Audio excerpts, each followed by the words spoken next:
നമ്മൾ കൊരിന്ത്യർ ലേഖനത്തിൽ നിന്നുള്ള പഠനം നമ്മൾ തുടരുകയാണ്. നമ്മൾ കഴിഞ്ഞ ആഴ്ചയിലെ 2-ാം അധ്യായത്തിന്റെ അവസാന ഭാഗങ്ങളിലാണ് ഉണ്ടായിരുന്നത്.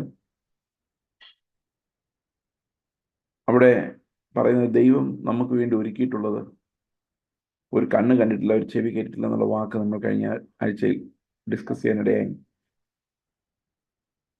ദൈവം നമുക്ക് എന്തൊക്കെയാണ് ഒരുക്കിയിട്ടുള്ളത് എന്ന് ആത്മാവിനാൽ വെളിപ്പെടുത്തപ്പെട്ടിരിക്കുന്നു.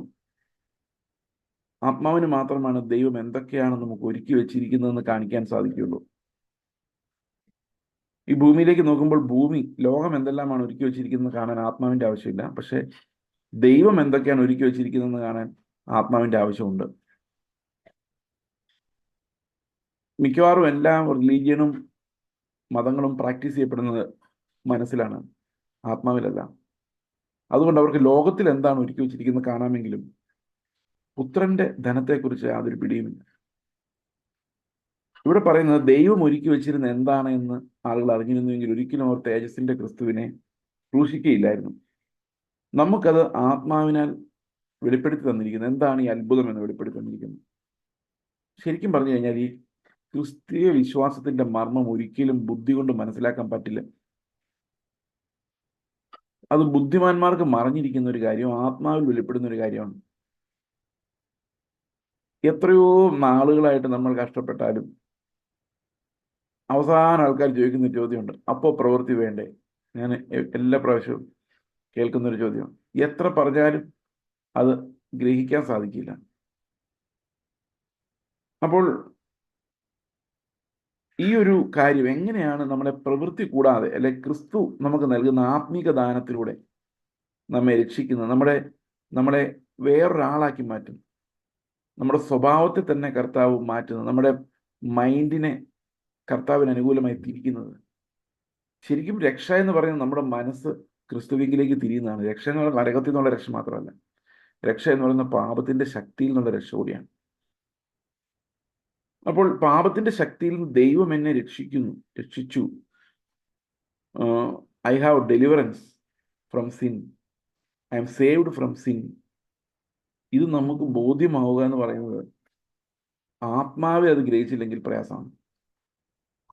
കാരണം നമ്മുടെ ഉള്ളിൽ ഇപ്പോഴും പാപത്തിന്റെ അംശങ്ങൾ കാണുന്നത് കൊണ്ട് ഈ ഡെലിവറൻസ് നമുക്ക് വിശ്വസിക്കാം. ആത്മാവില്ലെങ്കിൽ സാധിക്കില്ല. അപ്പൊ ആത്മാവ് നമുക്ക് കാണിച്ചു തരുന്ന കാഴ്ച ദൈവത്തിന്റെ ആഴങ്ങളെക്കുറിച്ചും ദൈവം നമുക്ക് തരുന്ന സ്പിരിച്വൽ ബ്ലെസ്സിങ്സിനെ കുറിച്ചുമാണ്.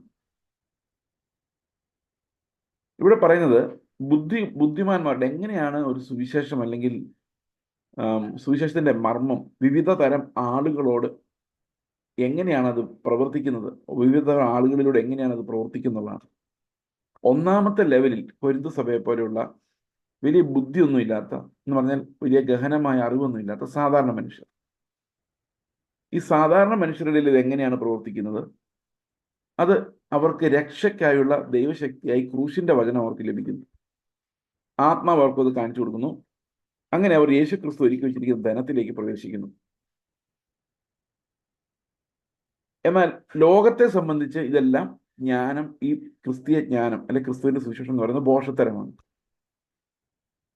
കാരണം ഞാൻ എപ്പോഴും മനസ്സിലാക്കിയിട്ടുള്ളൊരു കാര്യം, ഇപ്പോഴും മനസ്സിലാക്കിക്കൊണ്ടിരിക്കുന്ന ഒരു കാര്യമാണ്, ലോകത്തിലുള്ള നീതിമാന്മാരും നല്ല മനുഷ്യരും ഒരിക്കലും ഇത് അംഗീകരിക്കുന്നില്ല എന്നുള്ള കാര്യം. അതായത് ക്രിസ്തുവിനെ അംഗീകരിക്കുന്നില്ല. അതിന്റെ പ്രധാനപ്പെട്ട കാര്യം അവരുടെ നീതിയെ കർത്താവ് മൈൻഡ് ചെയ്യുന്നില്ല എന്നുള്ളതാണ്. ഇപ്പൊ ലോകത്തുള്ള ഏറ്റവും വലിയ നീതിമാന്മാര് നീതി ഉണ്ടാക്കുന്നത് എങ്ങനെയാണ്? വളരെ കഷ്ടപ്പെട്ട് അവർ അധ്വാനിച്ച് മറ്റുള്ളവരിൽ നിന്ന് അവരെ വ്യത്യസ്തരാക്കി.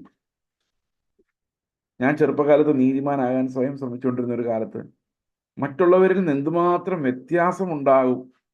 I wanted to be clearly distinguished from them. അപ്പൊ അവരാണ് സ്റ്റാൻഡേർഡ്, അവരെ പോലെ ഞാൻ ആകരുത്, ഐ ഷുഡ് ബി ഡിഫറെന്റ്. അപ്പൊ ഇങ്ങനെ വളരെ കഷ്ടപ്പെട്ട് ഞാൻ നീതിമാനായി കർത്താവിന് മുന്നിൽ ഇരുമ്പോൾ കർത്താവ് ഈ നീതിയെ മൈൻഡ് ചെയ്യാതെ പാപികളെ രക്ഷിക്കാൻ വേണ്ടി പോയാൽ എനിക്ക് സഹിക്കാൻ പറ്റത്തില്ല. കാരണം ഇങ്ങനൊരു സുവിശേഷം എനിക്ക് ഇഷ്ടമല്ല.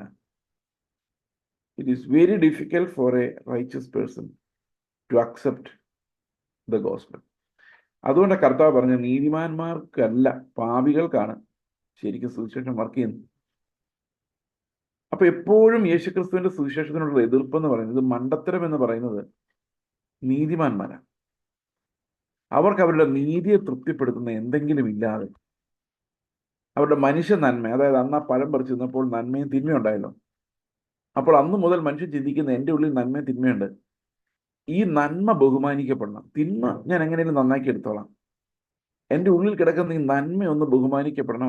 അത് മനുഷ്യർ ബഹുമാനിച്ചാൽ പോരാ, ദൈവം വന്നിട്ട് ഈ നന്മയെ ബഹുമാനിക്കണം. അവൻ പഴം തിന്നിട്ടുണ്ടായതാണ്, സെൽഫ് റൈച്ചസ്നെസ് ആണ്. പക്ഷെ അവൻ്റെ ഡിമാൻഡ് എന്ന് പറയുന്നത് ദൈവം വന്ന് ഇത് അംഗീകരിക്കണം. റോമാലേഖനത്തിൽ പറയുന്നത്, ഇപ്പൊ ദൈവം എന്ത് ചെയ്തെന്ന് വെച്ച് കഴിഞ്ഞാൽ, താൻ നീതിമാനും തൻ്റെ പുത്രനെ വിശ്വസിക്കുന്നവർ നീതീകരിക്കുന്നവനെന്ന് വരേണ്ടതിന്, ഈ നീതിമാൻ ആരാന്ന് തീരുമാനിക്കാനുള്ള അവകാശം ദൈവത്തിന് മാത്രമാണ് എന്ന് വരേണ്ടതിന്, ദൈവം ഏറ്റവും നികൃഷ്ടമായത്, ഏറ്റവും നമ്മളെപ്പോലുള്ളവരെ തെരഞ്ഞെടുത്തിട്ട് ദൈവം സൗജന്യമായി ഇത് നൽകി. അപ്പൊ നീതി എന്ന് പറയുന്നത് എപ്പോഴും പാപത്തെക്കാളും, മനുഷ്യന്റെ പാപത്തെക്കാളും സുവിശേഷത്തെ അടച്ചു കളയുന്ന ഒരു കാര്യമാണ് മനുഷ്യന്റെ നീതി. അപ്പോൾ ആദ്യമായിട്ട് ഞാൻ പറഞ്ഞത്, ഇത് കേൾക്കുന്നത് ഒന്നും അറിയാത്ത പാവങ്ങളായ മനുഷ്യർ, പൊരുന്ത സഭയുള്ളവർ, ജ്ഞാനം അന്വേഷിക്കാത്തവർ, അവർക്ക് ഇത് ശക്തിയായിട്ട് വെളിപ്പെടുന്നു. രണ്ടാമത് നീതിമാന്മാരായ ആളുകൾ, അല്ലെങ്കിൽ ക്രിസ്തുവിന് ആവശ്യമില്ല എന്ന് തോന്നുന്നവർ, അവരിൽ തന്നെ ജ്ഞാനികൾ, അവരിൽ തന്നെ നീതിയുള്ളവർ എന്ന് സ്വയം വിളിക്കുന്നവർ, അവരെ സംബന്ധിച്ച് ഇത് മണ്ടത്തരമായിട്ട് മാറുന്നു. ഇനി മൂന്നാമതൊരു ഗ്രൂപ്പിനെ കുറിച്ച് ഇവിടെ പറയുന്നതാണ് 13-ാം വാക്യം തൊട്ട് പറയുന്നത്. 13-ാം വാക്യം തൊട്ടല്ല, 10-ാം വാക്യം തൊട്ട് പറയുന്നത്, For who knows a person's thoughts except the spirit of that person which is in him? So also no one comprehends the thoughts of God except the Spirit of God. അപ്പോൾ ദൈവത്തിന്റെ ആത്മാവിന്റെ വെളിപ്പാടിൽ ജീവിക്കാൻ ആഗ്രഹിക്കണം, അതായത് കർത്താവിന്റെ സമ്പത്ത് മുന്നിൽ കണ്ടുകൊണ്ട് ജീവിക്കുന്നവർ, അവർ ആത്മീക മെച്യൂരിറ്റി പ്രാപിച്ചിരിക്കുന്ന ആൾക്കാരാണ്, അല്ലെ മെച്യൂരിറ്റിയോട്ട് പോകാൻ ആഗ്രഹിക്കുന്നവരാണ്. ഇപ്പൊ foundation and then maturity. Okay, അപ്പൊ ദൈവത്തിന്റെ ആത്മാവ് നമുക്ക് ധാരാളമായി നൽകപ്പെട്ടിരിക്കും. 12-ാം വാക്യത്തിൽ പറയുന്നത്, Now we have received not the spirit of the world, but the Spirit who is from God, that we might understand the things freely given us by God. എന്തിനാണ് ദൈവത്തിന്റെ ആത്മാവ് നമുക്ക് തന്നിരിക്കുന്നത് വെച്ച് കഴിഞ്ഞാൽ, ദൈവം നമുക്ക് സൗജന്യമായി തന്ന കാര്യങ്ങളെ മനസ്സിലാക്കാനാണ്. നമ്മൾ ദൈവം നമ്മെ സൗജന്യമായി നീതീകരിച്ചു എന്ന് പറഞ്ഞു കഴിഞ്ഞാൽ സമ്മതിക്കാൻ പറ്റില്ല, കാരണം ആത്മാവില്ല, ബുദ്ധി കൊണ്ട് ചിന്തിക്കുന്നു. സൗജന്യമായിട്ടോ, അങ്ങനെ പറ്റത്തില്ല, ഇത് ദൈവം അങ്ങനെ തന്നാൽ ശരിയാവില്ലല്ലോ. അപ്പൊ ഞാൻ ഇത്രയും കഷ്ടപ്പെട്ടതിന് അവര് ഒന്നും ഇല്ലാതെ നടന്നതിനും ഒരു വ്യത്യാസവും ഇല്ല, ഇതെന്ത് നീതിയാണ്? അപ്പൊ വെറുതെ ആത്മാവിലൊന്ന് നോക്കും, ഇപ്പൊ നീതി എന്താണെന്ന് മനസ്സിലാവും. ഇത് നിന്നെ കൊണ്ട് സാധിക്കില്ലെന്ന് ദൈവം തരുന്ന ദാനങ്ങളെ കാണാൻ, രക്ഷ എന്ന ദാനത്തെ പോലും ദാനമായി കാണണമെങ്കിൽ, അത് എൻ്റെ പ്രവൃത്തിയല്ല, അത് ദാനമാണെന്ന് കാണണമെങ്കിൽ ആത്മാവ് വേണം. ഈ ആത്മാവ് എന്തിനാണ്? The Spirit who is from God. Now we have received not the spirit of the world, but the Spirit who is from God, that we might understand the things freely given us by God. ദൈവം നമുക്ക് സൗജന്യമായി തന്ന കാര്യങ്ങളെ മനസ്സിലാക്കുന്നതിന് ഈ ആത്മാവ് നമ്മുടെ ഉള്ളിൽ ഉണ്ടാകേണ്ടത് ആവശ്യമാണ്. അപ്പൊ ആത്മാവ് ഉള്ളവർക്ക് മാത്രമേ എന്ത് പറയാൻ പറ്റുള്ളൂ? ദൈവം നമുക്കിത് സൗജന്യമായി തന്നതാണെന്നും ഫ്രീലി ഗിവൺ us എന്ന് പറയാൻ പറ്റും. അതല്ലാത്തവരെല്ലാം ഒരു ഹ്യൂമൻ ബുദ്ധിയിൽ നിന്നുകൊണ്ട് മാത്രമേ ഇതിനെക്കുറിച്ച് ചിന്തിക്കുകയുള്ളൂ എന്നാണ്. ഓക്കെ, എന്നിട്ട് പറയാണ്, ഇങ്ങനെയുള്ള ബുദ്ധി ഉള്ളവർക്ക് ഞങ്ങൾ പറഞ്ഞു കൊടുക്കുന്ന വാക്കുകൾ മനുഷ്യ ബുദ്ധിയിൽ നിന്നുള്ളതല്ല, പിന്നെയോ ആത്മീക സത്യങ്ങളെ ആത്മാവിലെ സത്യങ്ങൾ കൊണ്ട് വ്യാഖ്യാനിക്കുകയാണ് ആത്മീകർക്ക്. And we impart this in words not taught by human wisdom, but taught by the Spirit. അപ്പോൾ ശരിക്കും ഞങ്ങളെ ഈ ഉപദേശം പഠിപ്പിച്ചത് ആരാണ്? ആത്മാവാണ്. ആത്മാവ് പഠിപ്പിച്ച ഉപദേശത്തെ, ആത്മീക സത്യങ്ങളെ ഞങ്ങൾ ആത്മീകർക്ക് മാത്രമാണ് വിവേചിച്ചു കൊടുക്കുന്നത്. അപ്പം 3 തരത്തിലുള്ള റെസിപ്പിയൻസ് ഈ വചനത്തിനുണ്ട്. ഒന്ന്, ആ പ്രാഥമിക തലത്തിൽ കേട്ടിട്ട് കർത്താവേ എൻ്റെ പാപങ്ങളെ ക്ഷമിച്ചു, സ്തോത്രം, ഹല്ലേലൂയ, ആമേൻ, അവിടെ ഇരിക്കുന്നുണ്ട്, അവർക്കത് മതി. 2, ഇതെത്ര കേട്ടാലും മനസ്സിലാകാത്ത, നീതിയിൽ ആശ്രയിക്കുന്ന, മനുഷ്യനീതിയിൽ ആശ്രയിക്കുന്നവർ. 3, ആത്മീയരായവർ, ആത്മാവിൽ ജീവിക്കുന്നവർ, ആത്മാവിൻ്റെ പരിജ്ഞാനത്തിലേക്ക് പോകുന്നവർ. അവരെ സംബന്ധിച്ച് ഇത് ജ്ഞാനം, വചനത്തിൻ്റെ ജ്ഞാനം, അവരെ ആത്മീക സത്യങ്ങളിലേക്ക്, ദൈവം നമുക്ക് സൗജന്യമായി തന്നിരിക്കുന്ന ദൈവിക ധനത്തിലേക്ക് നയിക്കും. ഇത് നമ്മുടെ ചുറ്റും നോക്കുമ്പോൾ വളരെ വ്യക്തമായിട്ട് നമുക്ക് കാണാം. ഈ കർത്താവിൻ്റെ കൃപയിൽ വിശ്വസിക്കുന്ന ഒരാൾക്ക്, ശശികുമാർ ബദർ പറഞ്ഞ പോലെ, അവൻ്റെ പാപമാണ് ഏറ്റവും വലിയ പ്രശ്നം, വേറൊരാളുടെ പാപമല്ല. അത് നമുക്ക് തരുന്ന ഒരു വലിയ ഒരു സ്വാതന്ത്ര്യമുണ്ട്. ഓക്കെ, അപ്പോൾ അടുത്ത വാക്ക് പറയാണ് നാച്ചുറൽ പേഴ്സൺ. അതായത് ഇതാണ് ഞാൻ രണ്ടാമത് പറഞ്ഞ, ഇവിടെ മൂന്നാമതാണ് വന്നിരിക്കുന്നത്. The natural person does not accept the things of the spirit of God but they are folly to him. ഇതൊക്കെ മണ്ടത്തരമായിട്ടാണ് ആർക്ക് തോന്നുന്നത്? ഈ നാച്ചുറൽ മനുഷ്യൻ എന്ന് പറഞ്ഞാൽ ചീത്ത മനുഷ്യനല്ല കേട്ടോ. നമ്മൾ പലപ്പോഴും അറിയുന്ന പ്രാകൃത മനുഷ്യൻ എന്ന് മലയാളത്തിൽ ട്രാൻസ്ലേറ്റ് ചെയ്തിരിക്കുന്നുണ്ട്. ഈ പ്രാകൃതം എന്ന് പറഞ്ഞ സംസ്കാരമൊന്നും ഇല്ലാത്ത, എന്താ പറയുന്നത്, തോന്നിയ പോലെ നടക്കുന്ന ബാർബേറിയൻസ്, ആ അർത്ഥത്തിലല്ല ഈ നാച്ചുറൽ മാൻ എന്ന് പറയുന്നത് സ്വന്തം പ്രകൃതത്തിൽ ജീവിക്കുന്നതാണ്. അതായത് പ്രാകൃതം എന്ന് പറഞ്ഞാൽ സ്വന്തം പ്രകൃതത്തിൽ ജീവിക്കുന്നതാണ്, അതായത് മനുഷ്യ പ്രകൃതത്തിൽ. ഇപ്പൊ എനിക്ക് എൻ്റെ ടെമ്പറാമെന്റ് അനുസരിച്ച് ജീവിക്കുക, എൻ്റെ അനാലിസിസ് അനുസരിച്ച് ജീവിക്കുന്നവനാണ്, അവനെയാണ് നമ്മൾ ശരിക്കും നാച്ചുറൽ പേഴ്സൺ എന്ന് പറയുന്നത്. ഇപ്പൊ എൻ്റെ യുക്തി വെച്ച് ജീവിക്കുന്നവനാണ് നമുക്ക് അങ്ങനെ പറയാം. ഇപ്പൊ ഈവൻ മതത്തിൽ വിശ്വസിക്കുന്നവർ അവനവൻ്റെ ഒരു യുക്തി വെച്ചാണ് ജീവിക്കുന്നത്. അവനവൻ്റെ യുക്തി വെച്ചാണ് ദൈവത്തെ സൃഷ്ടിക്കുന്നത്. ദൈവം അങ്ങനെ ചെയ്യുമോ ബ്രദറെ? ആരുടെ ദൈവം ചെയ്യില്ല? ഇവരുടെ ദൈവം അങ്ങനെ ചെയ്യില്ല. കാരണം അവർ ദൈവത്തെ അവരുടെ സ്വഭാവത്തിന് അനുകൂലമായി സൃഷ്ടിച്ചിരിക്കുന്നു. അവരുടെ നീതിക്ക് പറ്റിയ ഒരു ദൈവത്തെ സൃഷ്ടിച്ചിരിക്കുന്നു. ആ ദൈവം ഇങ്ങനെ ചെയ്യില്ല എന്ന് അവർ വിശ്വസിക്കുന്നു. അല്ലെ, ഈ ദൈവം എനിക്കെതിരെ നിൽക്കുവോ എന്ന് ചിന്തിക്കുന്നു. ഇപ്പോൾ ദൈവത്തെക്കുറിച്ചുള്ള സങ്കല്പങ്ങൾ വരെ സ്വാഭാവിക മനുഷ്യന്, പ്രാകൃത മനുഷ്യന് അവൻ്റെ യുക്തിക്ക് അനുസരിച്ചുള്ളതാണ്. അങ്ങനെയുള്ളവർ ഒരിക്കലും ആത്മീക സത്യങ്ങളെ ഗ്രഹിക്കുന്നില്ല. ആത്മീക സത്യങ്ങൾ അവനെ സംബന്ധിച്ച് മണ്ടത്തരമാണ്. The natural person does not accept the things of the spirit of God for because they are folly to him. അത് അവനെ സംബന്ധിച്ച് മണ്ടത്തരമാണ്, വിഡ്ഢിത്തമാണ്. And he is not able to understand them because they are spiritually designed. ഇത് ആത്മാവിൽ വിവേചിക്കേണ്ട കാര്യമായതുകൊണ്ട് സ്വാഭാവിക ബുദ്ധിയിൽ ചിന്തിക്കുന്ന ഒരാൾക്ക് ദൈവം നമുക്ക് ഫ്രീ ആയിട്ട് തന്നിട്ടുള്ള കാര്യങ്ങളെ മനസ്സിലാക്കാൻ സാധിക്കുകയില്ല. ഇപ്പൊ ഉദാഹരണത്തിന്, നിങ്ങൾ രക്ഷിക്കപ്പെട്ടാൽ നിങ്ങൾ സ്വർഗത്തിൽ പോകും. കർത്താവ് നിങ്ങളെ സ്വർഗത്തിൽ ഇരുത്തിയിരിക്കുന്നു. നിങ്ങളുടെ പ്രവൃത്തികൾ അതിന് കാരണമല്ല, നിങ്ങളും കാരണമല്ല. നിങ്ങൾ പ്രശംസിക്കാതിരിക്കേണ്ട നിങ്ങളുടെ പ്രവൃത്തിയും കാരണമല്ല. ഇത് കേൾക്കുന്ന ഉടനെ നാച്ചുറൽ മാൻ ചിന്തിക്കുന്നത് എങ്ങനെയാണെന്ന് വെച്ച് കഴിഞ്ഞാൽ, അങ്ങനെ സ്വർഗം വാഗ്ദത്തം ചെയ്ത് കഴിഞ്ഞാൽ ഇവൻ വേണ്ടാത്ത ചെയ്ത് തോന്നിയ പോലെ ജീവിക്കില്ലേ? ഇപ്പൊ ഞാൻ ഇവരോട് തിരിച്ചു ചോദിക്കാറുണ്ട്, നിങ്ങൾ അങ്ങനെ ജീവിക്കുമോ? ഞാൻ ചെയ്യൂല, പക്ഷെ അങ്ങനെ ചെയ്യുന്ന ആൾക്കാർ വെളിയിലുണ്ട്. അപ്പം ഇവരെ കുറിച്ച് നല്ല കോൺഫിഡൻസ് ആണെങ്കിലും വെളിയിലുള്ളവരെ കുറിച്ച് യാതൊരു കോൺഫിഡൻസും ഇല്ല. അപ്പോൾ ഈ ഒരു വാക്യത്തിൽ അവർ ചിന്തിക്കുന്നത് എന്താ, അങ്ങനെ സ്വർഗം ഇങ്ങനെ ഫ്രീ ആയിട്ട് ഗ്യാരണ്ടി കൊടുത്തു കഴിഞ്ഞാൽ അവർ തോന്നിയതുപോലെ ജീവിക്കില്ലേ? അപ്പൊ എന്ത് ചെയ്യണം? മര്യാദയ്ക്ക് ജീവിച്ചില്ലെങ്കിൽ നരകത്തിൽ പോകണം എന്നും കൂടെ പറയണം. അപ്പൊ ഫ്രീ ആയിട്ട് തന്ന കാര്യം പറയരുത്. ഫ്രീ ആയിട്ട് തന്ന കാര്യം വിവേചിക്കണമെങ്കിൽ എന്ത് വേണം? ആലോചിച്ച് ഈ വചനം എങ്ങനെ എഴുതി വെച്ചിരിക്കുന്നു. ഫ്രീ ആയിട്ട് തന്നിരിക്കുന്ന കാര്യങ്ങൾ വിവേചിക്കണമെങ്കിൽ ആത്മാവ് വേണം. അപ്പൊ ഫ്രീ ആക്കരുത്. ഇതെന്ത് ചെയ്യണം? ഇതിനകത്തൊരു കോസ്റ്റ് വയ്ക്കണം. അപ്പൊ കോസ്റ്റ് വയ്ക്കുമ്പോൾ നമ്മൾ നരകത്തെ പേടിച്ചിട്ട് മര്യാദയ്ക്ക് ജീവിക്കും. അപ്പൊ ഒരു മനുഷ്യൻ മര്യാദയ്ക്ക് ജീവിക്കണമെങ്കിൽ എന്ത് ചെയ്യണം? അവന് നരകം ഉണ്ടെന്നൊരു ഭയം കൊടുക്കണം. ശരിയല്ലേ? പിള്ളേരെ അനുസരിപ്പിക്കണമെങ്കിൽ തന്നെ അടി വരുന്നുണ്ടെന്നൊരു വടി അവരോട് പറയണ്ടേ?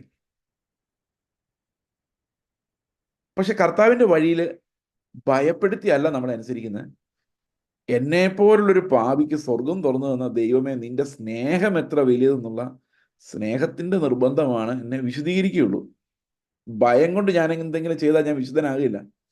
സ്നേഹം കൊണ്ട്, കർത്താവിനോടുള്ള നന്ദി കൊണ്ടും സ്നേഹം കൊണ്ടും എൻ്റെ ഹൃദയം മാറ്റാൻ പറ്റത്തുള്ളൂ. ഭയം കൊണ്ട് ഒരുപക്ഷെ എന്നിൽ പ്രവൃത്തി ഉണ്ടാക്കാം, പക്ഷെ ഹൃദയം മാറ്റാൻ പറ്റത്തില്ല. എന്നാൽ എൻ്റെ ഉള്ളിൽ സ്നേഹം എന്ന് പറയുമ്പോഴാണ് എൻ്റെ സ്വഭാവം മാറുന്നത്. ശരിയാണോ ഞാൻ പറയുന്നത്? നിങ്ങൾ പേടിച്ചൊരു കാര്യം ചെയ്യാതിരുന്നാൽ അതിനകത്ത് സ്വഭാവം മാറുന്നില്ല. പക്ഷെ സ്നേഹം കൊണ്ടാണ് അത് ചെയ്യാതിരിക്കുന്നതെങ്കിൽ, ദൈവത്തോടുള്ള സ്നേഹം കൊണ്ടാണ് അത് ചെയ്യാൻ പറ്റാത്തതെങ്കിൽ, അതിനർത്ഥം നിങ്ങളുടെ സ്വഭാവം മാറി എന്നാണ്. അപ്പൊ നീതിമാൻ ഉണ്ടാകുന്നത് ഒരിക്കലും, ഇന്നലെ സഭയിൽ സംസാരിച്ചു ബ്രദർ, ആ പ്രസംഗം നിങ്ങൾ കേട്ടോന്നറിയില്ല.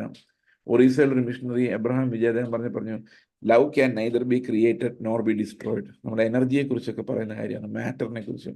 Energy cannot be created or destroyed, it can only be transform from one form to another എന്ന് പറയുന്ന പോലെ സ്നേഹം ഒരിക്കലും നമുക്ക് സൃഷ്ടിക്കാൻ പറ്റത്തില്ല എന്ന് ഞാൻ പറഞ്ഞു. വളരെ അത്ഭുതകരമായിട്ട് തോന്നി.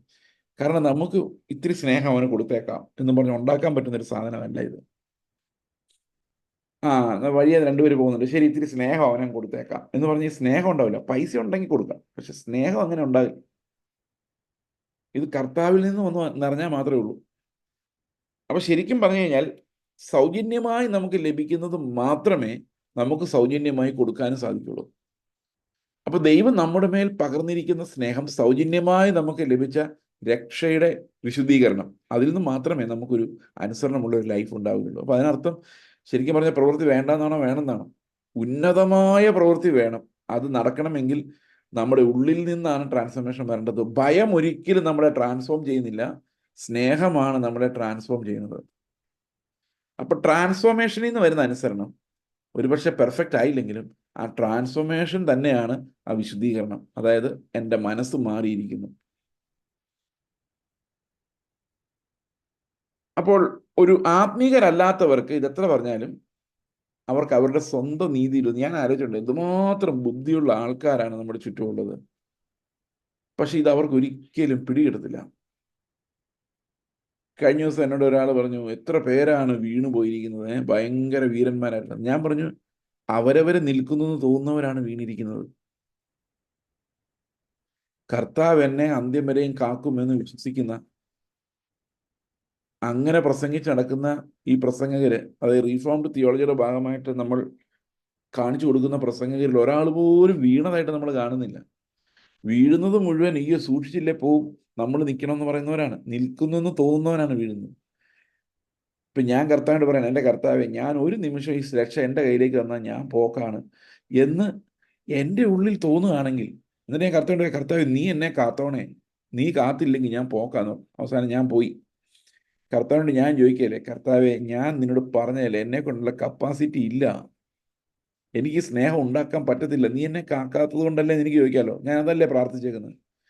അപ്പൊ ഏറ്റവും രക്ഷയുടെ ഏറ്റവും കഠിനമായ ഭാഗം, അതായത് പാപത്തിന്റെ പിടിയിൽ നിന്നുള്ള രക്ഷ മാത്രം ദൈവം തരുന്നില്ല, അത് നമ്മൾ തന്നെ സമ്പാദിക്കണം എന്ന് പറഞ്ഞു കഴിഞ്ഞാൽ രക്ഷയുടെ മഹത്വം തന്നെ ദൈവത്തിന് നമ്മൾ കൊടുക്കാതെ ആവും.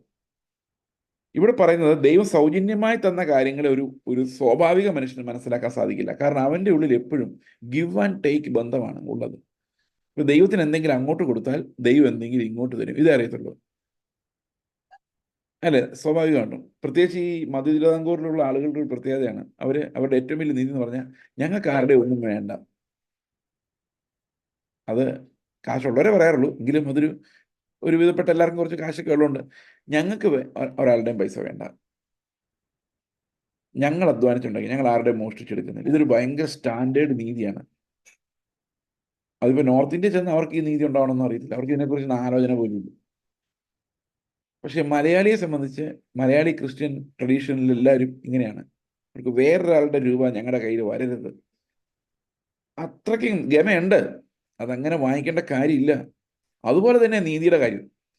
നീതിയുടെ കാര്യത്തിലും പറയുന്നത് ഞങ്ങൾക്ക് വേറെ ആരും സൗജന്യമായിട്ട് തരേണ്ട കാര്യമൊന്നുമില്ല, ഞങ്ങൾ ഓൾറെഡി നീതിമാന്മാരാണ്, ഞങ്ങൾ എന്ത് തെറ്റാ ചെയ്യുന്നത്. അപ്പൊ സൗജന്യമായി ദൈവം എനിക്ക് നീതി തരേണ്ട കാര്യം എന്താ? എൻ്റെ വീട്ടിൽ അരി ഉണ്ടെങ്കിൽ പിന്നെ ഗവൺമെന്റ് റേഷനായിട്ട് സൗജന്യ അരി തരേണ്ട കാര്യമുണ്ടോ? അപ്പോൾ ഓൾറെഡി നീതിമാനായ ഒരാൾക്ക് ഇനി എന്തിനാണ് സൗജന്യമായ നീതി? എന്നാൽ ഈ സൗജന്യമായ നീതി ആണ് ശരിക്കും ദൈവത്തിന്റെ ദാനമെന്നും, അതും മാത്രമേ ദൈവത്തിന് വിലയുള്ളതുള്ളത് എന്നും ആത്മാവിൽ മാത്രമേ നമുക്ക് വിവേചിക്കാൻ സാധിക്കുള്ളൂ. അത് ആത്മാവിൽ വിവേചിച്ചു കഴിഞ്ഞാൽ നമുക്ക് ഓരോ സമയത്തും നീതി മതിയാകാതെ വരും.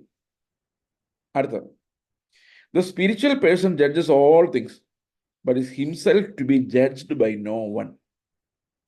ആത്മീകനെ ആരും വിവേചിക്കുന്നില്ല. ഇപ്പോ നമ്മളെല്ലാം ആത്മീകരാണെങ്കിൽ നമുക്ക് അങ്ങോട്ടും ഇങ്ങോട്ടും വിവേചിക്കേണ്ട കാര്യമില്ല. ആത്മീകൻ എല്ലാവരെയും വിവേചിക്കുന്നു, പക്ഷെ ആത്മീകനെ ആരും വിവേചിക്കുന്നില്ല.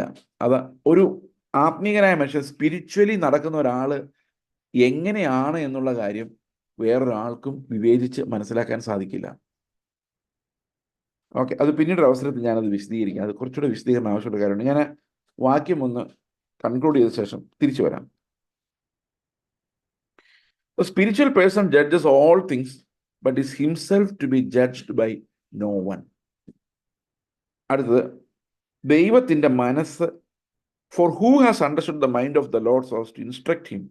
But we have the mind of Christ. എന്തുകൊണ്ടാണ് വേറൊരാൾക്ക് നമ്മളെ ഇൻസ്ട്രക്ട് ചെയ്യാൻ പറ്റാത്തത്? എന്തുകൊണ്ടാണ് വേറൊരാൾക്ക് നിങ്ങൾ ചെയ്യുന്നത് ശരിയല്ല, ഇങ്ങനെ ചെയ്യണം എന്ന് പറയാൻ പറ്റാത്തത് എന്തുകൊണ്ടാണ്? ഇത് നിങ്ങൾ എപ്പോഴെങ്കിലും ഇത് അനുഭവിച്ചിട്ടുണ്ടെന്ന് എനിക്കറിയത്തില്ല. എന്നോട് പലരും പറഞ്ഞിട്ടുണ്ട്, നിങ്ങൾ ഭയങ്കര ശാഠ്യം. എനിക്ക് പല ആൾക്കാരും പറഞ്ഞിട്ടുണ്ട്. ഈ കഴിഞ്ഞ ദിവസം ഒരാൾ എന്നോട് പറഞ്ഞു. അപ്പൊ ഞാൻ പറഞ്ഞു, ഞാൻ ബോധ്യങ്ങളിൽ ജീവിക്കുന്ന ഒരാളാണ്. എനിക്ക് ദൈവം തരുന്ന ബോധ്യങ്ങളിൽ കോംപ്രമൈസ് ചെയ്യാൻ പറ്റത്തില്ല.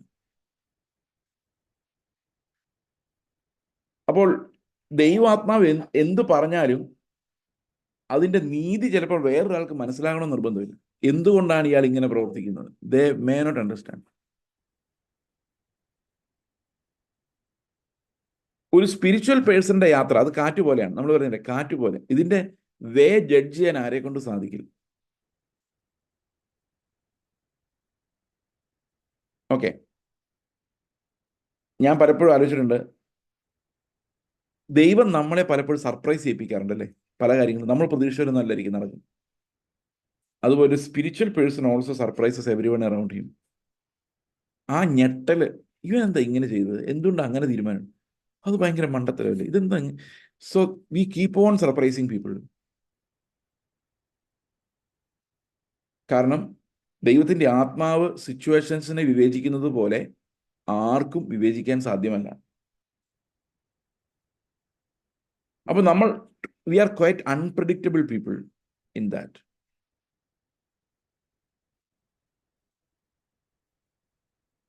ശരിക്കും ഒരു ആത്മീകന് വേണ്ട ഏറ്റവും പ്രധാനപ്പെട്ട, അതായത് മെച്യൂരിറ്റി പ്രാപിക്കുന്ന ഒരു ആത്മീകന്റെ ഏറ്റവും പ്രധാനപ്പെട്ട കാര്യം ഡിസൈൻമെന്റ് ആണ്, വിവേചനം. ഈ വിവേചനം എന്ന് പറയുന്നത് ഓരോ സ്പിരിച്വൽ മെച്യൂരിറ്റി ആഗ്രഹിക്കുന്ന ഓരോരുത്തരുടെയും ഏറ്റവും പ്രധാനപ്പെട്ട ഗിഫ്റ്റാണ്. To design what comes from the spirit and what comes from the soul.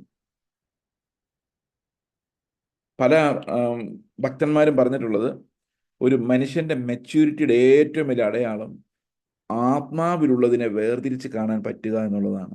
What is given by the Holy Spirit. അപ്പൊ നമ്മുടെ ചുറ്റുമുള്ളവർക്കൊന്നും ആ കാഴ്ചപ്പാട് മനസ്സിലാകണമെന്നില്ല. ഓക്കെ, അപ്പോൾ പൗലോസ് പറയുന്നത്, സ്വാഭാവിക മനുഷ്യന് ഇത് മനസ്സിലാക്കാൻ പറ്റാത്തത് കൊണ്ട് അവരിതിനെ മണ്ടത്തരം എന്ന് വിളിക്കുന്നു. ഇപ്പൊ നേരത്തെ പറഞ്ഞതുപോലെ ഈജിപ്തിലെ കഥ, ഈജിപ്തിലെ യോസഫിനെ സംബന്ധിച്ച് അവന്റെ അസ്ഥി പോലും അവിടെ കിടക്കാൻ യോസഫ് ആഗ്രഹിച്ചില്ല. ആര് നോക്കിയാലും അവിടെ ആ ഇസ്രായേൽ മക്കൾ അവിടെ ഉള്ള ആൾക്കാർ എങ്ങനെയെങ്കിലും അധികാരം പിടിച്ചെടുത്ത് അടുത്ത രാജാവായി ഈജിപ്തുകാരെല്ലാം ഓടിച്ച് ആ രാജ്യം അവകാശമാക്കാൻ നോക്കുന്നതാണ് ബുദ്ധി. പക്ഷെ ആത്മീയരെങ്ങനെ പെരുമാറും എന്നുള്ളത് ക്വൈറ്റ് അൺപ്രഡിക്റ്റബിൾ ആണ്. കാരണം സമ്പത്തിന്റെ നടുവിൽ നിന്ന് അതിനെതിരെ ടേൺ ചെയ്യുന്ന ഒരു മനസ്സ്, ജീവിതത്തിൽ ഏറ്റവും സന്തോഷത്തിന്റെ നടുവിൽ നിന്ന് അതിനെ എതിരെ ടേൺ ചെയ്തിട്ട് മരുഭൂമിയിലേക്ക് പോകാനുള്ള ഒരു മനസ്സ്, ഈ സ്പിരിച്വൽ മനുഷ്യനെ വിവേചിക്കാൻ, എന്തിനാണ് അങ്ങനെ അയാൾ ചെയ്യുന്നതെന്ന് ആ സമയത്ത് ഒരാൾക്ക് പോലും മനസ്സിലാക്കാനില്ല. ചിലപ്പോൾ അവിടെ വന്ന ആൾക്കാർക്ക്, ചേട്ടന്മാർക്ക് അനിയന്മാർക്ക് ഒന്നും മനസ്സിലാക്കാനില്ല. ഇത്രേ മനോഹരമായ ഒരു രാജ്യം, അതിൻ്റെ അധികാരം ഉണ്ടായിട്ട് ഈ മനുഷ്യൻ സ്റ്റിൽ ഏണിങ് ഫോർ ദാറ്റ് കനാൻ. അവിടെ പട്ടിണിയായിട്ട് ഇവർ വന്നേക്കുന്നത്, ആ പട്ടിണി രാജ്യത്തിലേക്ക് പിന്നെയും. അപ്പോൾ ശരിക്കും how A spiritual man behaves cannot be discerned by anyone. എന്നാൽ ഒരു ആത്മീകന്റെ കണ്ണിൽ കൂടെ നോക്കിക്കേ, അതെല്ലാം വിവേചിക്കാം. ഇവരെന്തുകൊണ്ട് എതിർക്കുന്നു, ഇവരുടെ ചിന്താഗതി എന്താണ്, എന്തുകൊണ്ടാണ് സുവിശേഷ വേലയ്ക്ക് പോകുമെന്ന് പറഞ്ഞപ്പം ഇവിടെ മക്കള്, ഞാൻ കഴിഞ്ഞ ദിവസം ചർച്ചയിൽ പറഞ്ഞ ഈ അടുത്തൊരു ജനറേഷൻ മാതാപിതാക്കൾക്കെതിരെ തിരിയേണ്ടി വരും.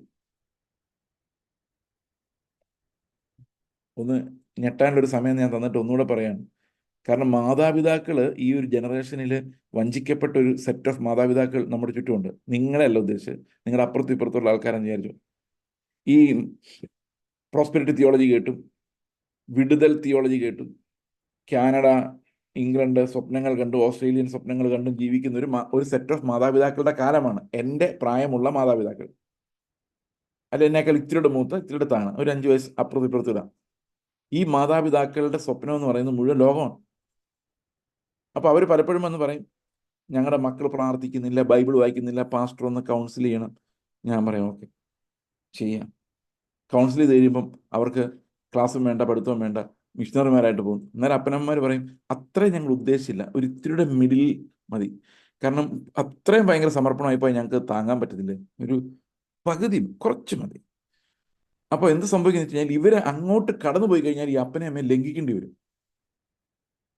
അവർ അയ്യോ ഞങ്ങളെ വിട്ടിട്ട് പോവാണോടാ, ആ സ്നേഹം ഇമോഷൻസിനകത്ത് മുക്കി പിള്ളേരെ ഫ്രൈ ചെയ്യും. അപ്പോൾ അവർക്ക് ബ്രേക്ക് ചെയ്യേണ്ടി വരും. അതായത് അടുത്ത ജനറേഷൻ കർത്താവിന് വേണ്ടി നിൽക്കണമെന്ന് ആഗ്രഹിച്ചാൽ അവർ റാഡിക്കൽ ഫെയ്ത്തിലോട്ട് നീങ്ങിയാൽ തീർച്ചയായിട്ടും മാതാപിതാക്കളുടെ ആ പാറ്റേൺ തകർക്കേണ്ടി വരും. ഇതൊരു വലിയ പെയിനായിട്ട് വരും, വലിയ റിബല്യനായിട്ടും വരാം. ചർച്ചിന് ഒരിക്കലും അത് കഴിയില്ല. കാരണം ഈ ദശാംശം മുഴുവൻ തരുന്ന ഈ പിള്ളേരല്ല, അപ്പനന്മാരാ. അവരെ വെറുപ്പിച്ചൊരു പരിപാടി സഭയിൽ നടക്കില്ല. ഇനി അങ്ങോട്ട് ഞാൻ ചിന്തിക്കുകയാണ്, അടുത്തൊരു ജനറേഷൻ വേണമെങ്കിൽ we may have to break so many barriers. Okay, അപ്പോൾ ഒരു സ്പിരിച്വൽ ജേണി എന്ന് പറയുന്നത് it's not properly understood by a carnal man. ഇപ്പം നമ്മുടെ ചർച്ചിലെ പല മിഷണറി പിള്ളേരും അവരുടെ ലൈഫിൽ അനുഭവിക്കുന്ന ഈ ഒരു ക്രൈസിസ് ഉണ്ട്. അവരെന്താ പറയുന്നത് അവരുടെ പേരൻസ് ബിലീവേഴ്സ് ആവശ്യം, ദേ ഡോണ്ട് അണ്ടർസ്റ്റാൻഡ്. അവരിൽ പലരും വിശ്വസിക്കുന്നു ഇതെന്തോ അവർ ഏതോ കൂടോത്രത്തിനിരയായതാണ് ഇങ്ങനത്തെ റാഡിക്കൽ മൈൻഡ് ഉണ്ടായത്. ക്രിസ്തുവിന് വേണ്ടി മിഷണറി ആയിട്ട് പോകുന്നത് എന്തോ ദുരാത്മ പോരാട്ടമാണെന്നാണ് വിശ്വസിക്കുന്നത്. അവർ പലരെയും മാതാപിതാക്കളെ തലയെ കവിച്ച് പ്രാർത്ഥിക്കാൻ പാസ്റ്റർമാരെ വിളിക്കുന്നു. അത് ഒരിടത്തല്ല കേട്ടോ, പല സ്ഥലത്ത് ഇത് കൺഫ്രണ്ട് ചെയ്തിട്ടുണ്ട്. അതായത് they don't understand the spiritual things. അപ്പൊ കർത്താവ് പറഞ്ഞ പോലെ എന്നേക്കാൾ കൂടുതൽ എൻ്റെ അപ്പനെ അമ്മയോ സഹോദരങ്ങളെ ഭാര്യയോ ആരെ സ്നേഹിച്ചാൽ അവൻ എനിക്കുള്ളവനല്ല എന്ന് പറയുന്ന ഒരു കാലഘട്ടം, ഈ അന്ത്യകാലത്തിന്റെ പ്രത്യേകത സ്വന്തം ഭവനത്തിൽ തന്നെ, വീട്ടിൽ തന്നെ, എല്ലായിടത്തും എതിർപ്പുകൾ ഉണ്ടാകും എന്നുള്ളതാണ്. ഓക്കെ, അപ്പോൾ ഈ സ്പിരിച്വൽ മനുഷ്യന്റെ യാത്ര എന്ന് പറയുന്നത് ടോട്ടലി അൺപ്രഡിക്റ്റബിൾ. അവന്റെ വഴികളെ ഡിസൈൻ ചെയ്യാൻ ആത്മാവിന് മാത്രമേ സാധിക്കുള്ളൂ. തന്നെയുമല്ല, ദൈവം നമുക്ക് വെച്ചിരിക്കുന്ന ധനം. പണ്ട് എൻ്റെ ഒരു റിലേറ്റീവ്, ഞാൻ വിശ്വാസത്തിൽ ഇറങ്ങി കഴിഞ്ഞപ്പം പറഞ്ഞു, എൻ്റെ ഒരു റിലേറ്റീവ് എനിക്ക് പറഞ്ഞൊരു കഥയുണ്ട്. ആൾ മരിച്ചുപോയി. അവർ പറഞ്ഞത്, ഒരു പാസ്റ്റർ ഉണ്ടായിരുന്നു, പുള്ളി നാടൊക്കെ നോക്കി നടക്കുമായിരുന്നു, അല്ലെ സുശേഷം പറഞ്ഞ് നടക്കുമായിരുന്നു. അയാൾക്ക് കുറച്ച് സ്ഥലം ഉണ്ടായിരുന്നു. ആ സ്ഥലത്ത് ആരോ കൊണ്ടുവന്ന് എന്തോ വിത്ത് വിതച്ചു, ചുമ്മാ അറിയാതെ മറിഞ്ഞു പോകേണ്ടി ചെയ്തു. അവിടെ ഇഷ്ടംപോലെ നല്ല മരവും ഫലങ്ങളും ഉണ്ടായി. തിരിച്ചു വന്നു കഴിഞ്ഞപ്പം പുള്ളി ഭയങ്കര മുതലാളിയായി. അങ്ങനെ ദൈവം അങ്ങനെ നമ്മളറിയാത്ത ധനം നമുക്ക് തരും എന്ന് പറഞ്ഞു. ഞാൻ അന്നേരം പറഞ്ഞു, എനിക്ക് ഈ സാധനമൊന്നും ആരും എന്ന് വിതച്ച് തരണം നിർബന്ധമൊന്നുമില്ല. കാരണം നമ്മൾ അതിനേക്കാൾ വലിയൊരു സമ്പത്ത് കണ്ടിട്ടാണ് ഇറങ്ങിയേക്കുന്നത്. അവർക്ക് ഒരു പിടിയും കിട്ടുന്നില്ല, ഇതെന്ത് സമ്പത്താണ്. ആൾ മരിച്ചുപോയി, ഇത്തിരി പ്രായമായി മരിച്ചുപോയി. എന്ത് സമ്പത്താണ്. അപ്പൊ അവർ വിചാരിക്കുന്നത് എവിടെന്നെങ്കിലും എന്തെങ്കിലും വരുമെന്നാണ്. അപ്പൊ അവർക്ക് കാണാൻ പറ്റുന്ന സമ്പത്ത് എന്ന് പറയുന്നത് ഭൂമിയിലെ സമ്പത്ത് മാത്രമേ ഉള്ളൂ. ഭൂമിയിലെ സമ്പത്തിന് അതിനപ്പുറത്തേക്കുള്ള ധനത്തെക്കുറിച്ച് പറഞ്ഞാൽ എക്സൈറ്റ്മെന്റ് ഇല്ല. നിങ്ങൾ കേട്ടോ, സ്വർഗത്തിൽ പോകണം, എക്സൈറ്റ്മെന്റ് ഇല്ല. Because the spirit is not communicating. Spirit communicate ചെയ്ത് കഴിഞ്ഞാൽ ഭയങ്കര എക്സൈറ്റ്മെന്റ് ആയിരിക്കും. പക്ഷെ സ്പിരിറ്റ് കമ്മ്യൂണിക്കേറ്റ് ചെയ്ത് ബുദ്ധി തന്നെ ഇതിനെക്കുറിച്ച് പറഞ്ഞുകൊണ്ടിരുന്ന ബുദ്ധിക്ക് തന്നെ ഒരു മറുചോദ്യം ഉണ്ട്, നടക്കാനുള്ള വല്ലതാണോ. അതിനകത്ത് ഉള്ളിൻ്റെ ഉള്ളിൽ ഇത് സ്റ്റക്കായി കിടക്കും. ഞാൻ പറയുന്നത് നിങ്ങൾക്ക് മനസ്സിലാവുന്നുണ്ടെന്ന് വിചാരിക്കുന്നു. അപ്പം അത് ശരിക്കും ഒരു തീക്ഷ്ണമായ കർത്താവിനോടൊരു കമ്മിറ്റ്മെന്റ് ആയിട്ട് മാറണമെങ്കിൽ ആത്മാവിന്റെ ശബ്ദം കേൾക്കണം. ആത്മാവിന്റെ ശബ്ദത്തിന് ആരെയും മാറ്റാൻ പറ്റും, ആരെയും വിവേചിക്കാൻ പറ്റും. ഓക്കെ, അപ്പോൾ ഇവിടെ എന്തുകൊണ്ടാണ് വിവേചിക്കാൻ പറ്റാത്തതെന്ന് വെച്ച് കഴിഞ്ഞാൽ, for who has understood the mind of the Lord so as to instruct him. ദൈവത്തിന്റെ മനസ്സറിഞ്ഞിട്ട് അവന് ഉപദേശം കൊടുക്കാൻ പറ്റുന്ന ആരുമില്ല. ഓക്കെ, ഇത് നമ്മൾ വളരെ ശ്രദ്ധിക്കേണ്ട ഒരു വാക്യമാണ്. പലപ്പോഴും നമ്മൾ ദൈവത്തെ ഉപദേശിക്കാറുണ്ട്. ഞാൻ ഈ ദൈവത്തെ ഉപദേശിക്കുന്ന ഒത്തിരി മനുഷ്യരെ കണ്ടിട്ടുണ്ട്. എങ്ങനെ ഉപദേശിക്കുന്നറിയോ? കർത്താവേ, നിന്റെ മഹത്വം ഇവിടെ വെളിപ്പെടേണ്ടതിന് എൻ്റെ കാലുവേദന മാറ്റിത്തരണം. അപ്പൊ കാലുവേദന മാറ്റി തന്നാൽ ദൈവത്തിന് എന്ത് കിട്ടും? അപ്പൊ മഹത്വം എടുക്കാണ്ട് ഒരു വഴി പറഞ്ഞു കൊടുക്കാം.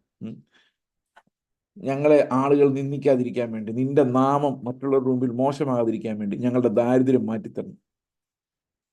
അപ്പൊ ദാരിദ്ര്യം മാറ്റിയാൽ അപ്പൊ ദൈവത്തിന് നല്ല പേരായിരിക്കും. എൻ്റെ പുറകെ വന്ന ആൾക്കാരെല്ലാം ഇത് ദാരിദ്ര്യമെല്ലാം മാറി ഭയങ്കര സമ്പന്നരായിരിക്കുന്നു. അപ്പൊ നല്ല പേരായിരിക്കും അല്ലേ? അപ്പൊ അങ്ങനെ ദൈവത്തിന് പേരുണ്ടാക്കി കൊടുക്കാൻ. ഈ ഒരു കാലത്ത് വന്ന ഹൈപ്പർ ഗ്രേസ് ടീമിൽ ഒരു പാസ്റ്റർ പ്രസംഗിച്ചപ്പം ഇങ്ങനെ പറഞ്ഞ വീഡിയോ കേട്ടിട്ടുണ്ട്. കർത്താവേ, നിനക്ക് മഹത്വം എടുക്കാൻ പറ്റിയ ഒരു സമയമാണ്, ഇറങ്ങി ഒന്ന് മഹത്വം എടുക്കുക എന്ന് പറഞ്ഞാൽ ദൈവത്തോട് കൽപ്പിക്കുകയാണ്. അപ്പൊ ശരിക്കും പറഞ്ഞു കഴിഞ്ഞാൽ ദൈവത്തോട് അഡ്വൈസ് കൊടുക്കുന്നവര്, ദൈവത്തെ ഇന്ത്യയിലെ ദൈവത്തിന്റെ നാം ഉയരാൻ എന്ത് ചെയ്യണം? അത്ഭുതങ്ങൾ ചെയ് ദൈവമേ, ഇവിടെ നിന്റെ നാം മഹത്വം.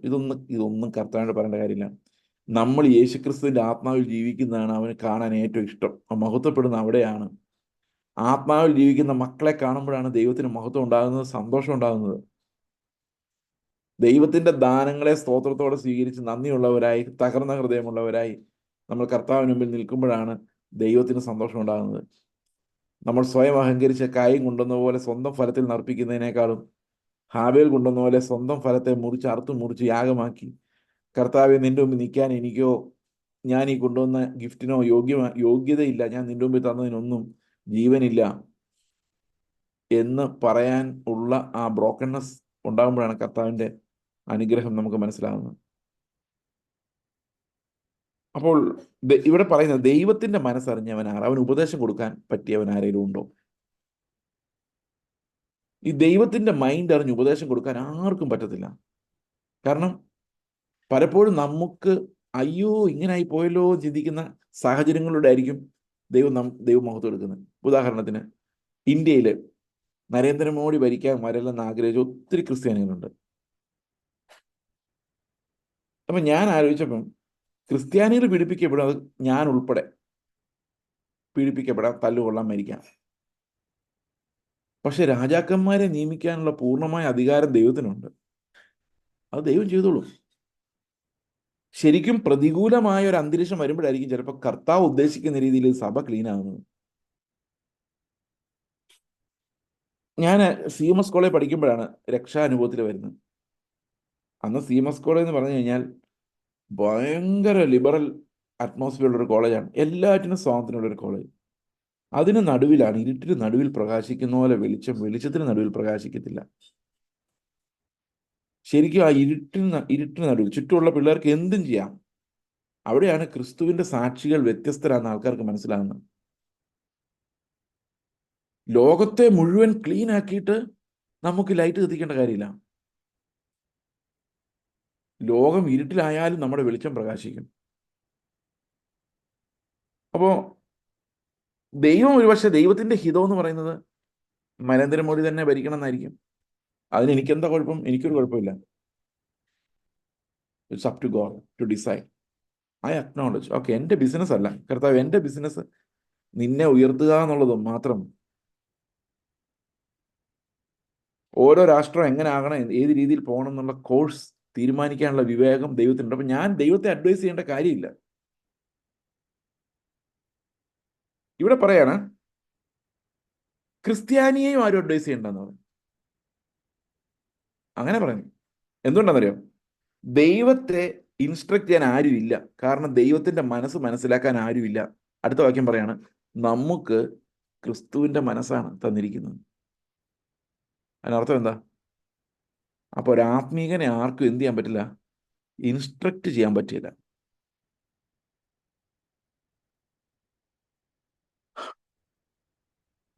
ഒന്നുകൂടെ വായിക്കാം, ഇംഗ്ലീഷിൽ 2 വാക്യം കലർത്തി വായിക്കാം. അപ്പം എൻ്റെ For who has understood the mind of the Lord so as to instruct him?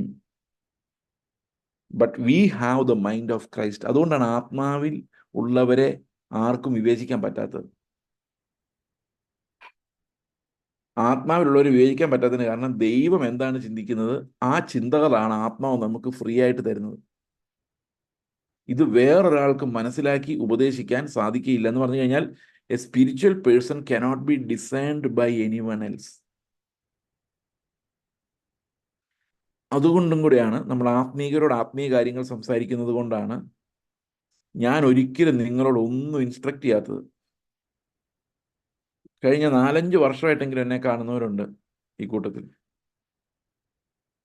ഒരിക്കൽ പോലും ഞാനൊരു ഇൻസ്ട്രക്ഷൻ അൺലെസ് ദേ ആസ്ക്ഡ് ഞാൻ പ്രസംഗത്തിൽ ഒരിടത്തും കൊടുത്തിട്ടില്ല. എക്സെപ്റ്റ് വിശ്വസിക്കുക, ക്രിസ്തു നിങ്ങളിൽ വസിക്കുക, വേറെ ഒരു കാര്യവും പറഞ്ഞിട്ടില്ല. കാരണം once you get into the track, നിങ്ങളുടെ ഉള്ളിൽ കർത്താവിൻ്റെ മൈൻഡ് നിങ്ങൾക്ക് ആ പരിജ്ഞാനം വെളിപ്പെടുത്തി തന്നുകൊണ്ടേയിരിക്കും. അപ്പോൾ ഉപദേശിക്കേണ്ടി വരില്ലേ എന്ന് ചോദിച്ചു കഴിഞ്ഞാൽ വരും. അതാണ് കൊരിന്ത്യ ലേഖനത്തിന്റെ സാക്ഷ്യം. കൊരിന്ത്യ ലേഖനത്തിൽ പൗലോസ് ഒത്തിരി ഇൻസ്ട്രക്ഷൻസ് കൊടുക്കുന്നുണ്ട്. അതിന്റെ കാരണം പൗലോസ് അടുത്ത വാക്യത്തിൽ പറയുന്നുണ്ട്, 3-ാം അധ്യായത്തിൽ, നിങ്ങൾ ആത്മീകരല്ല, വഴക്കുണ്ടാക്കുന്നവരാണ്, ജഡീകന്മാരാണ്. അപ്പോൾ നമ്മൾ ചർച്ച പറയേണ്ടി വരും, ഗോസിപ്പ് പറയരുത്. കാരണം എന്താണ്? ഇൻസ്ട്രക്ഷനാണ്. എന്തുകൊണ്ടാണ്? സ്പിരിച്വൽ അല്ല, അത് കാർണൽ മൈൻഡാണ്.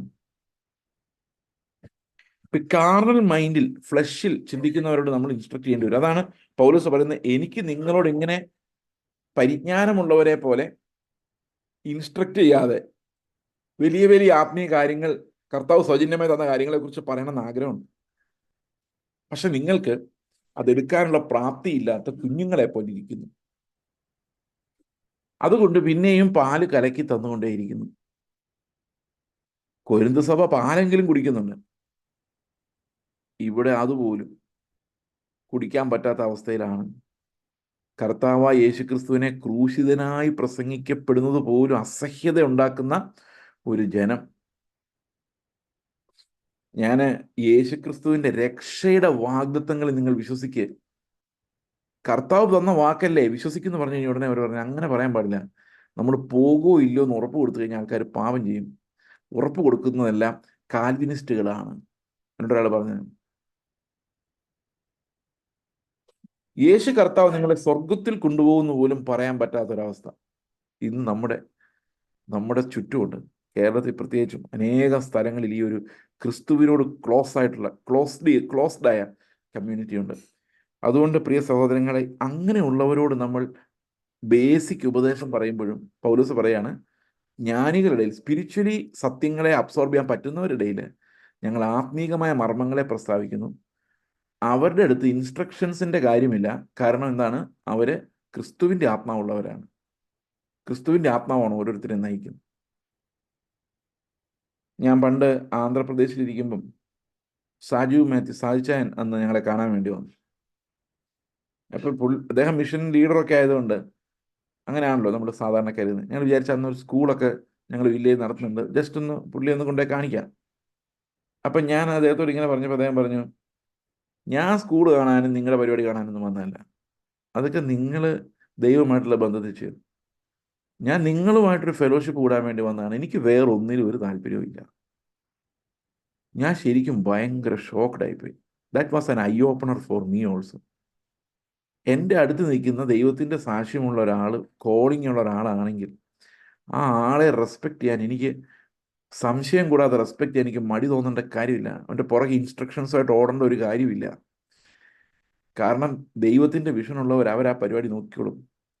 അദ്ദേഹം എന്ന് പറഞ്ഞാൽ, എനിക്ക് ഇവിടുത്തെ സ്കൂൾ നടത്തുന്നതിനെക്കുറിച്ചോ ഇവിടുത്തെ കാര്യങ്ങളെക്കുറിച്ചൊന്നും എനിക്ക് പരിജ്ഞാനമില്ല, ഉപദേശിക്കാൻ അറിയില്ല. എനിക്ക് ആകെ അറിയാവുന്നത് നമ്മൾ ആത്മീയ കാര്യങ്ങൾ പങ്കുവയ്ക്കുക എന്നുള്ളത് മാത്രമാണ്. So that was A real I opener for me. അതുവരെ ഞാൻ കണ്ടിട്ടുള്ള മിഷൻസിലെല്ലാം ഇങ്ങനെ ആൾക്കാർ, ഓക്കെ, ഞങ്ങൾ തമ്മിലുള്ള പല കാര്യങ്ങളിലും വ്യത്യാസമുണ്ട്, but this is something that I learned from him.